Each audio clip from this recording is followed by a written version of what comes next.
Welcome to Create Your Own Reality, a show about hope, inspiration, and encouragement. A program that will feature guests and topics that may inspire you to think about what is real and how you can create miracles in your life. Your host, Badeish Lange. Thank you for joining us on Create Your Own Reality. I'm your host, Badeish Lange, and my special guest is Brad Smith, an executive coach and president of Braelyn Incorporated. Our topic today is intuition skills for the practical executive and CEO. Welcome to the show, Brad. Hi. You know, I am an intuitive, and I'm so excited to hear some of the things that you're going to be talking about that might be going on in the corporate world. So the first thing I would like to ask you is about your background. Well, I started out in the Midwest. My dad taught me how to do chemistry when I was 8. He had me raising tomato plants in beakers. Really? Hydroponics. He had me doing formulation work for Diet Colas in 1958. That was fun. We never did get it right, but we worked at it. And then when we moved to Oregon, I went through school in Corvallis and got within a couple terms of a degree in biochemistry, quit for 11 years, and then finished up in business management and marketing and finance. So you shifted your... Yeah, so I shifted. Yeah. Well, I got to watch him start 34 companies, kill 30 of them, but, start 34. So I got to watch him engaged in startups and continuations of companies. And so I wanted to know how to start a company and actually know that you were going to be successful no matter what you started and what the situation was. So that was kind of why I finished up in that direction. So I spent 11 or 12 years doing chemistry, where you walk into a room and you have to set up the experiment, and then you run the experiment and then document it and structure it in such a way so that you get a repetition of results. And when I brought that into my coaching, it meant that I could go into an office, speak to a CEO, work with a CEO or executives, and no matter what their circumstances, what the internal ingredients were they had for the business, I could help them get restructured to where they had the right ingredients for being successful. So that's what sort of led you into working with CEO executives, is you wanted that end result be repetitive. Yeah, yeah. I mean, when you go to bake bread, you start with certain ingredients and you wind up with an end result that's approximately the same every time. Human beings are just the same. Businesses are just the same. The ingredients are different. The end result is slightly different, but all of them have to make a profit in order to be able to be successful and take care of the people that are in them. Did you go through some type of coaching program, or was it something that you just were able to create this platform for yourself? Well, I went through my 2 degrees, and then when I started doing the coaching, I went to an organization called Coach University and went through a 2-year training program with them. So, and the first thing they tell you to do is go out and get clients. So, it doesn't matter whether went out and got clients and started. Well, why are some businesses brilliant in their contribution to the world, and others are good, maybe even mediocre? Right.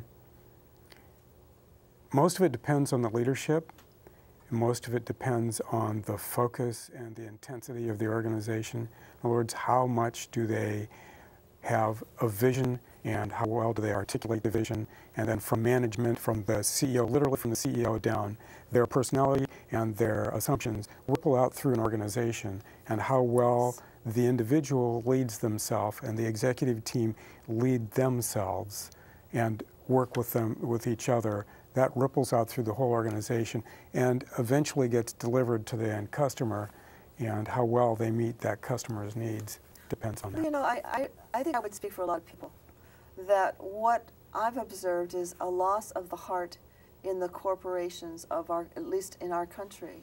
It seems as though it's about power, it's about money, and at some point I don't even think it's about the money. I think it's about the power, and the trickle-down effect of that consciousness has really gotten our country into an economic problem, because I think there's a lack of integrity.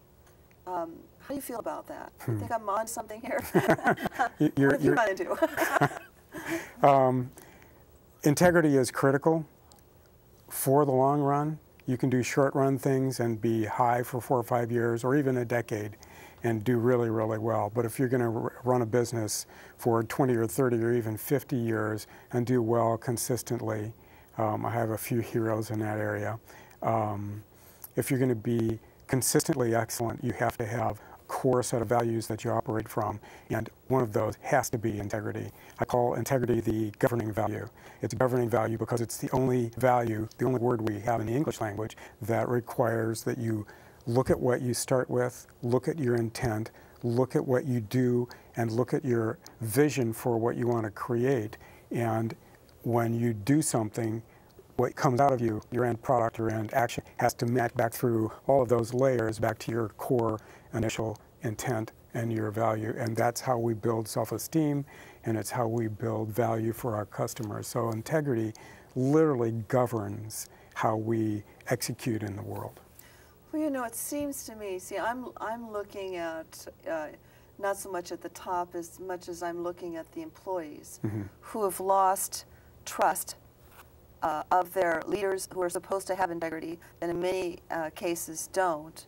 And how do you get the CEO of a company to understand that they need to be able to trust him? The most amazing thing in my work, I never ask someone, what are you doing wrong? I ask people what their aspirations are. What's the very best that they can imagine that they could reach for? And when I ask it that way, no one ever says, I've got a history of 14 years of coaching and hundreds of clients, and no one has ever turned around and said to me, oh, integrity is not important to me. None of them. And not only that, none of them have ever said to me, these are my values, but this one here I'm not going to do all the time. Well, maybe you should get to New York and work with Wall Street. There's a few people there that would say to you, integrity doesn't matter to me. Sure, and I wouldn't coach them. You would choose, that's true, I'm sure you wouldn't. Now, how does creative problem solving, vision make the critical difference in the work that you do? Creative problem solving is a way to stand back and look at the end result. So the standard American, I think it's global, but the standard American way for problem solving is, oh, here I've got a problem, and oh, darn, there's a solution that seems to fit. Now, it might not exactly fit, but it's the first one I came to in the list of things that I could do. I'm not going to slap it into place. Very few people stand back, analyze the problem. How did they understand that it was a problem? What is it that's not working that creates the gap that I want to fill, and then decide how they want to solve that? That's creative problem solving.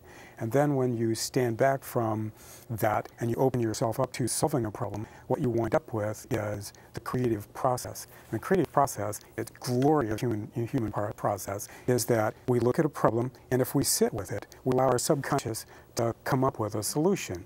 So what I was doing when I was doing formulation chemistry, and I did that for about 6 or 7 years, that was my last real job, is what I say, I would put all the pieces around that my analytical mind could put to design and define the problem, and then I would go take a nap.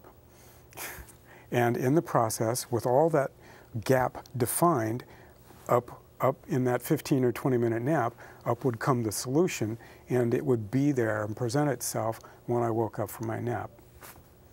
You know, you said something to me earlier, this was before the show started, that I could tie in here, that I was just so fascinated with this concept, and it was about dreams.